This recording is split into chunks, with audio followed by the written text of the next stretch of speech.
გასულ ღამეს ჩვენი აკროტირის ბაზა დრონით დაბომბეს.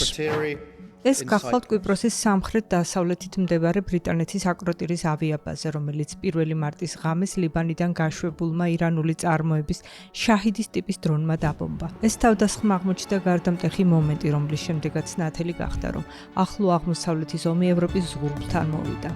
კვიპროსზე თავდასხმა ევროპაზე თავდასხმას ნიშნავს. კვიპროსი ახლა არაპროგნოზირებადი და გაფართოებული კონფლიქტის სტრატეგიული ფრონტის ხაზია. კუნძული თავის დროზე ჩიხში მოაქციეს გლობალური გავლენის მქონე სახელმწიფოებმა, რეგიონულმა დაძაბულობამ და განხეთქილებამ, რომელიც რამდენიმე ათეული წელი ამ კუნძულს ორატყობს. ახლა კი კვიპროსი კრიტიკულ გეოპოლიტიკურ ნაპრალად იქცა. მაინც როგორია ცხოვრება ევროპის საზღვარზე, როდესაც ახლოს ომი მძვინვარებს. ამას ევრონიუსის გამოძიების დღევანდელ ეპიზოდში ვნახავთ.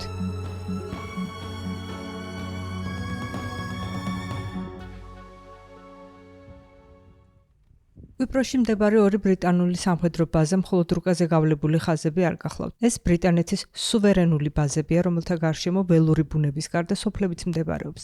ამ სოფლების მოსახლეობა უკვე დიდი ხანია შეეჩვია თვითმფრინავების გრუხუნს, საერთაშორისო პატრულსა და იმ აზრს, რომ არასტაბილური რეგიონის განაპირას ცხოვრობენ.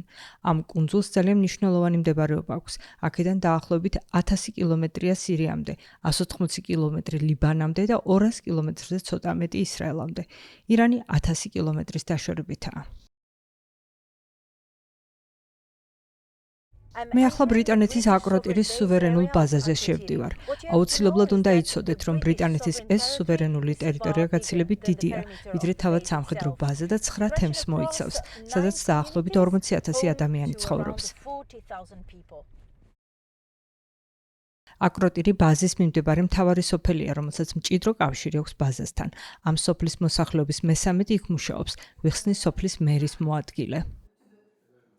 Αυτή είναι η περιφραγμένη περιοχή και εδώ είναι το ακροτήρι. ეს არის სამხედრო ბაზის შიგნით მდებარე დახრული შემოღობილი ტერიტორია. აი იქ კი აკროტირია, რომელშიც დაახლოებით 1240 ადამიანი ცხოვრობს. შუაღამე რომ შესრულდა დაახლოებით 3 წუთში გავიგონე ხმაური. სირენების ხმა მომესვა. სადაც გავსაუბრებოდით რესპუბლიკის ოფიციალურ პირებს და ბაზის პოლიციას დავუვერეთ. გვითხრეს რომ დრონი ჩავარდა ბაზის შიგნით. არავის მოუწია ჩვენთვის ევაკუაციის ინსტრუქცია. Κανένας δεν μπορούσε να μας δώσει οδηγία για εκκένωση. ევაკუაციის ბრძანება მეორე დღეს გასცეს და ეს პროცესი 10 დღე გაგრძელდა. დაახლოებით 1000 ადამიანი გაიყვანეს, რომელთა უმეტესობა ნათესავებმა შეიფარეს, ზოგიც მახლობელ მონასტრებსა და სასტუმროებში მოათავსეს. თავს უსაფრთხოდ გრძნობთ?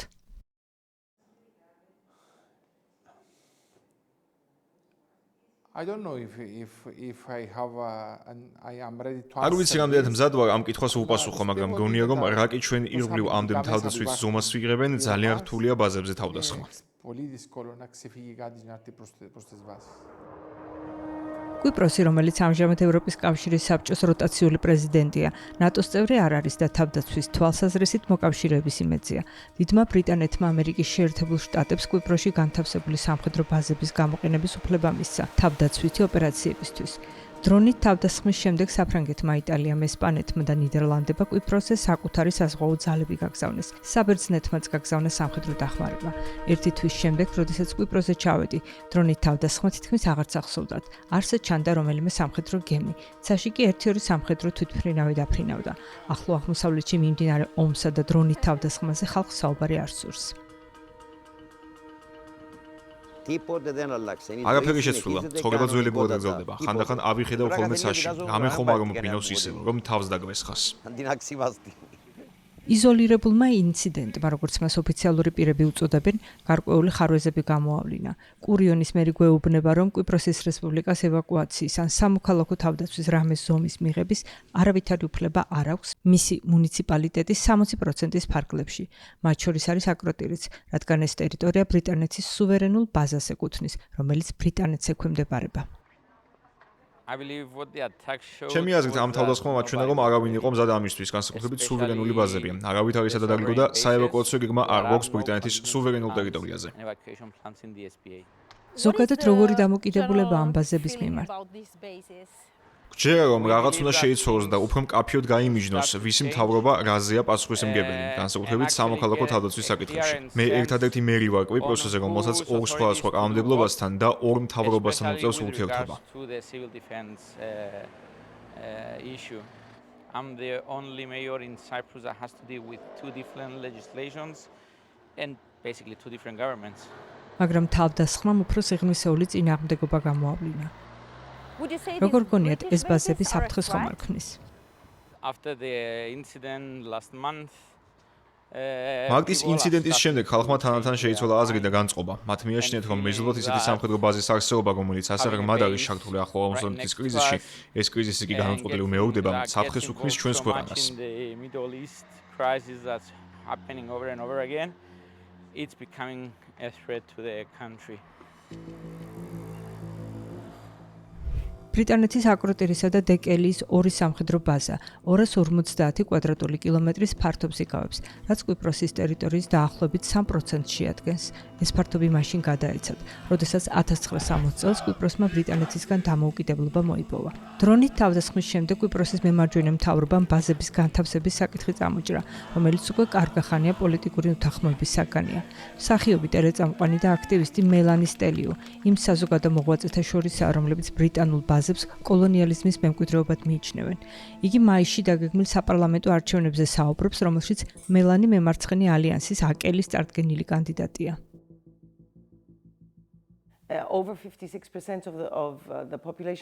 კვიპროსის მოსახლეობის 56%-ს აღარ სურს, რომ ეს ბაზები აქ იყოს. ჩვენი იქ არ ვაგზავნით საკუთარ ჯარისკაცებს, მაგრამ ვთავაზობთ კვიპროსს, როგორც მუდმივ ავიამსიტს ამერიკასა და ნებისმიერ სხვა ძალაუფლებას, რომელსაც კი ჩვენი გამოყენება სურს, მათ შორის აკროტირის სამხედრო ბაზისაც. ჩვენ საშუალებას ვაძლევთ მათ, რომ ჩვენი ინფრასტრუქტურა სხვა ქვეყნების დასაბრუნებლად გამოიყენონ. ეს როგორ შექმნის მშვიდობის საფუძველს?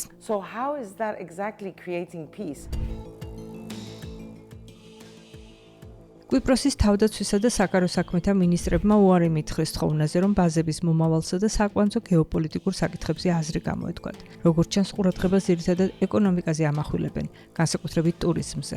ეს მნიშვნელოვანი სექტორი, რომელიც ქვეყნის მთლიანი შიდა პროდუქტის 12% შეადგენს, ძალიან დაუცველია ისეთი გარე შოკების მიმართ, როგორც კონფლიქტია. ამ ინდუსტრიის ლიდერები ამბობენ, რომ დრონის თავდასხმას გადაჭარბებული რეაქცია მოჰყვა. Unjustly so, has been created სულეთ უსამართლოდ ძალიან დიდი ხმაური მოყვა ამ ინციდენტს. გააზვიადეს, როგორც გაშუქებისთვის ძალიან ღირებული ამბავი. არა და ასე არ იყო. as a newsworthy event, which was not so. ეს ერთი შორ რეგიონში მომხდარი ინციდენტი იყო. არადა მთელ მსოფლიოში ისეთი გადაჭარბებული რეაქცია მოჰყვა, თითქოს კვიპროსი ომის ზონა იყო. როგორც თავად ხედავთ, კვიპროსი ისევ მშვიდი, უსაფრთხო და მეგობრული მიმართულებაა. And friendly destination. რამდენიმე სხვა ქვეყანამაც გავრცელა გაფრთხილება, რომ კვიპროსში ჩასვლა სარისკოა. ჩვენი აზრით, ეს გადაჭარბებული და უსამართლო შეფასებაა. Overreacting and unjust. ისინი ღელავენ ზედმეტად, თუ ჩვენ არ ვაქცევთ ამ რისკს სათანადო ყურადღებას. Cyprus is open and safe. კვიპროსი ღია და უსაფრთხოა, მიუხედავად იმისა, რომ ომი გრძელდება. ამერიკამ და ისრაელმა პირველად ირანს 28 თებერვალს დაარტყეს, როდესაც ზამთრის შემდეგ კვიპროსში ტურისტული სეზონი იწყებოდა. სასტუმროების დაჯავშნა თითქმის 40%-ით შემცირდა მარტში.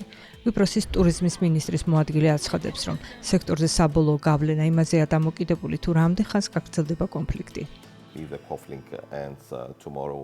I believe that at the end of the day we're going to have a very კონფლიქტი ხვალ რომ დასრულდეს, დარწმუნებული ვარ, რომ საბოლოო ჯამში იგივე შედეგი გვექნება, როგორც ერთი წლის წინ გქონდა. თუ კონფლიქტი წლის ბოლოს დასრულდება, მაგალითად ტურისტების რაოდენობა მართლაც შემცირდება. თუმცა იგივე მოხდება ხმელთაშუაზღვისპირეთის ნებისმიერ ქვეყანაში, განსაკუთრებით იმ ქვეყნებში, რომლებიც ხმელთაშუაზღვის აღმოსავლეთ სანაპიროზე მდებარეობს.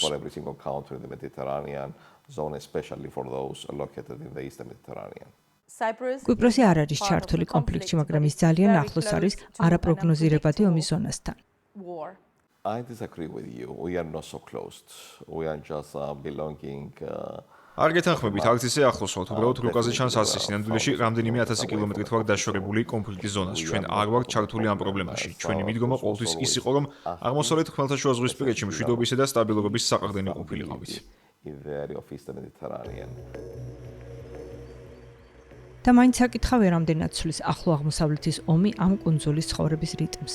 კუნძულზე საბერძნეთთან შეერთების მიზნით მომხდარი გადატრიალების შემდეგ, რომელსაც საბერძნეთი უჭერდა მხარს, 1974 წელს კვიპროსზე თურქეთი შეიჭრა და მას შემდეგ კუნძული ორად არის გახლეჩილი. ერთ მხარეს დგას კუნძულის სამხრეთით მდებარე საერთაშორისო და აღიარებული და ევროკავშირის წევრი კვიპროსის რესპუბლიკა, მეორე მხარეს კი ჩრდილოეთ კვიპროსის თვითაღიარებული თურქული რესპუბლიკა, რომელსაც მხოლოდ თურქეთი ცნობს.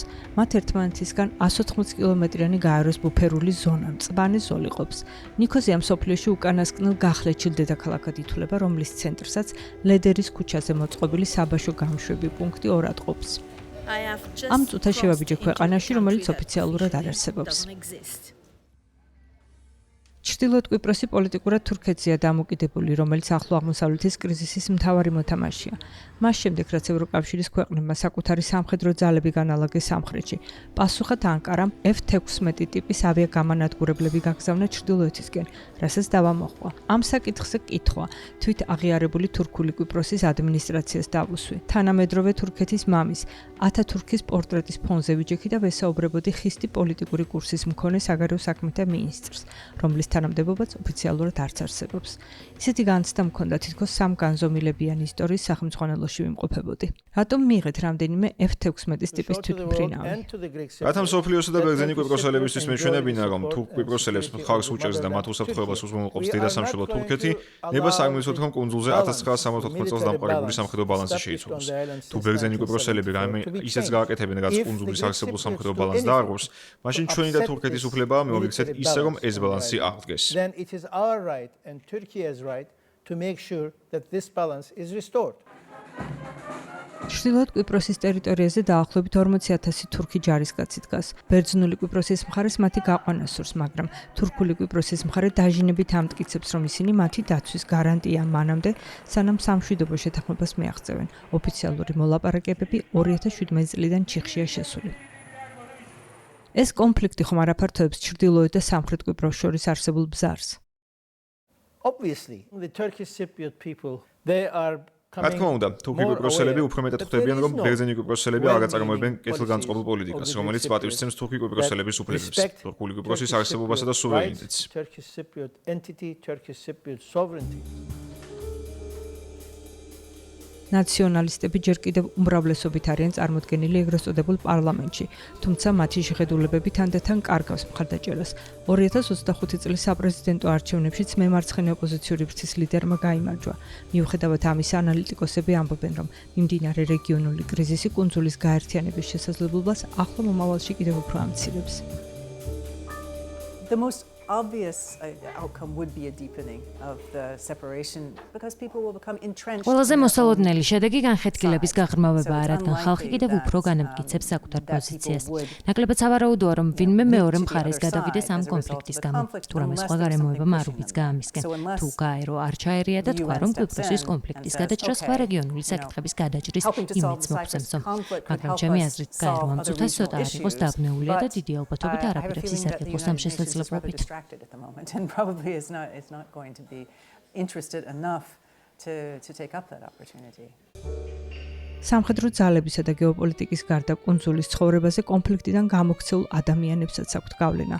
მრავალი ისრაელელი და ლიბანელი გადმოვიდა კუნძულზე მშვიდობისა და სტაბილურობის პოვნის იმედით. ლიმასოლში ისრაელელ ებრაელს შევხვდი, რომელსაც რესტორანი აქვს. იგი კუნძულზე 2022 წელს ჩამოვიდა, ერთი წლით ადრე ჰამასის ტერორისტულ თავდასხმამდე, იმ ტრაგიკულ მოვლენამდე, რომელმაც კიდევ უფრო მეტი ისრაელელი აიძულა თავშესაფარი აქ მოეძებნა. იგი უკმაყოფილოა იმ კედლის წარწერით, რომელიც მისი რესტორნის ახლოს გაჩნდა. იქ ტერორისტული თავდასხმები ხდებოდა, ამიტომ კვიპროსზე გამოვიქეთით ის ახლოს სახლთან და ისრაელს გავს. გსურთ უკან დაბრუნება? აქ არავითარი დაძაბულობა არ იგრძნობა, ყველაფერი სიღა-სიღა მიდის. სიღა-სიღა რას ნიშნავს? ნელ-ნელა. კი, რას ფიქრობთ იმაზე, რაც ახლო აღმოსავლეთში ხდება ახლა? ჩვენ ისტორიის თვითმხილველები ვართ. ებრაელი ერი მსოფლიოს ირანის ტერორისტული რეჟიმის განახსენს და ღვთისშეწევნით ბოლოს მოვუღებთ მას და მსოფლიო უკეთესი ადგილი გახდება. რა სიტყვით საერთაშორისო სამართალზე? ისრაელი თავად დაესხა თავს ირანსა და ლიბანს. ჩვენ ამ საფრთხეს აღმოფხვით ერთხელ და სამუდამოდ, ირანსაც იმას გავუკეთეთ, რაც ჰამას დავამატეთ, ისიც საფრთხე იყო. ისინი 2023 წლის 7 ოქტომბერს თავს დაესხნენ ისრაელს. ეს სამოქალაქო პირების ხოცვა სამართლებს? ომი ჩვენ არ დაგვიწყია, არასდროს დაგვიწყია.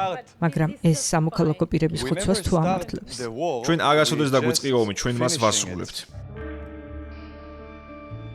ბოლო გამოკითხვების მიხედვით ამ რესტორნის პატრონის მსგავსად, ისრაელელი ებრაელების უმრავლესობა 78% ისევ მხარს უჭერს ირანსა და ლიბანში მიმდინარე ომს, რომელიც თვეზე მეტი გრძელდება. ისრაელში მხოლოდ მცირე ნაწილი უპირისპირდება პრემიერ-მინისტრ ბენიამინ ნეთანიაჰუსა და ომს. მათ შორის არის ავიშაი, პენსიაზე გასული პოლიტიკურ მეცნიერებათა პროფესორი. იგი 10 წელი კვიპროსზე ცხოვრობდა და სწავლობდა. ახლა ჩამოვიდა როგორც ტურისტი.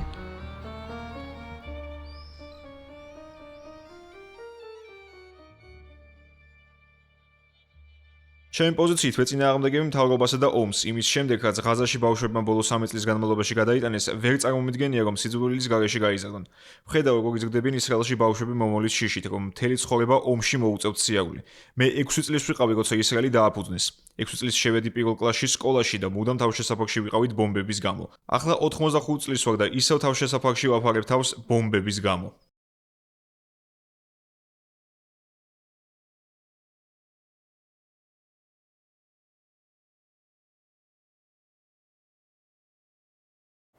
როგორ გრძნობთ თავს იმის გამო, რომ თქვენი მიდგომა ისრაელში უმცირესობაშია? უმცირესობა ყოველთვის მცირეს აღნიშნავს და ჯერ კიდევ არის ცვლილების იმედი.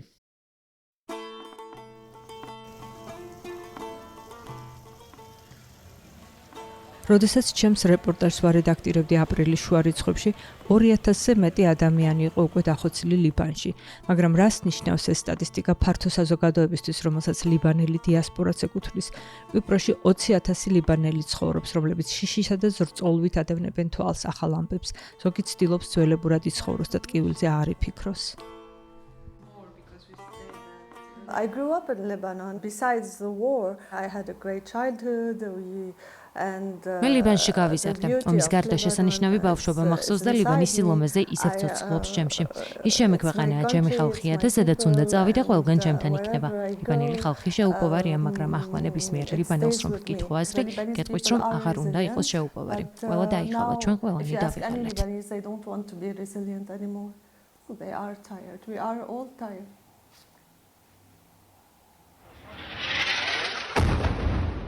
მას შემდეგ, რაც ომი დაიწყო ირანში 3 მილიონზე მეტი, ხოლო ლიბანში კიდევ 1 მილიონი ადამიანი გახდა იძულებული დაეტოვებინა საცხოვრებელი.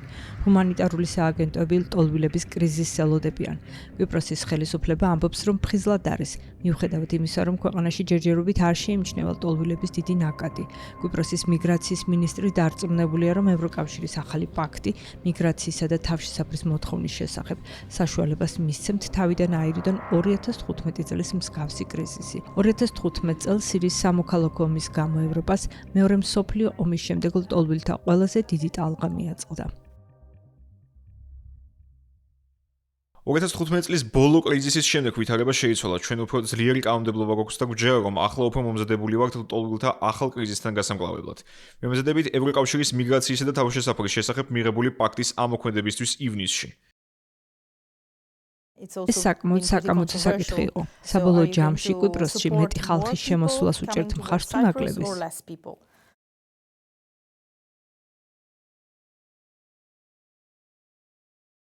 ახალი კანონმდებლობა შესაძლებლობას გვაძლევს, რომ საზღვარზე უფრო მკაცრი კონტროლი განვახორციელოთ. დავაჩქაროთ როგორც თავშესაფრის მიცემის, ისე უკან გაბრუნების პროცედურები. ასე რომ ეს არის ზოგადი ყოვლისმომცველი და თანმიმდევრული საკანონმდებლო ჩარჩო, რომელიც საშუალებას მოგცემს გავაუმჯობესოთ პროცედურები ჩვენი მხრიდან.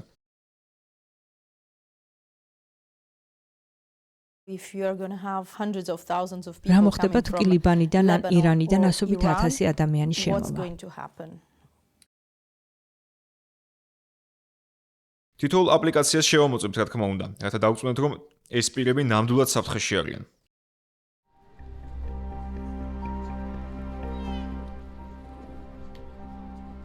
კვიპროსში ცხოვრება თითქმის ძველებურად მშვიდად გრძელდება. ახლო აღმოსავლეთის ომს შორიდან უყურებენ. თითქოს თუ პირდაპირ თვალებში არ შეხედავ, ეს ყველაფერი არ შეგეხება.